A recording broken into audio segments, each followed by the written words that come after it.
56 അംഗ കൊല്ലം കോർപ്പറേഷനിലേക്ക് തെരഞ്ഞെടുക്കപ്പെട്ട കൗൺസിൽ അംഗങ്ങൾ സത്യപ്രതിജ്ഞ ചെയ്തു.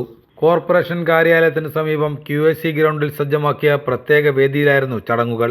കോർപ്പറേഷനിലേക്ക് തെരഞ്ഞെടുക്കപ്പെട്ട മുതിർന്ന അംഗം കരുമാലിൽ ഉദയ സുകുമാരനാണ് ആദ്യം സത്യപ്രതിജ്ഞ ചെയ്തത്. ജില്ലാ തെരഞ്ഞെടുപ്പ് ഉദ്യോഗസ്ഥൻ കൂടിയായ കളക്ടർ N. ദേവിദാസ് സത്യവാചകം ചൊല്ലിക്കൊടുത്തു. കോർപ്പറേഷനിലെ കൗൺസിലറായി തെരഞ്ഞെടുക്കപ്പെട്ട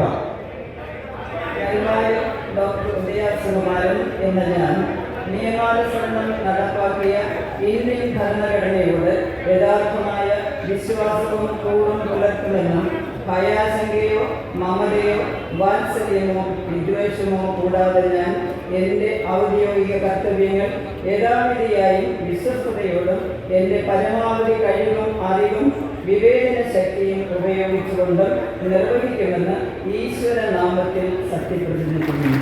തുടർന്ന് ഡിവിഷൻ ക്രമത്തിൽ സത്യപ്രതിജ്ഞ ചെയ്യാനെത്തിയ അംഗങ്ങൾക്ക് മുതിർന്ന അംഗമായ ഉദയ സുകുമാരൻ സത്യവാചകം ചൊല്ലിക്കൊടുത്തു. UDF 27, LDF 16, NDA 12, SDPI 1 എന്നിങ്ങനെയാണ് കൊല്ലം കോർപ്പറേഷനിലെ കക്ഷിനില.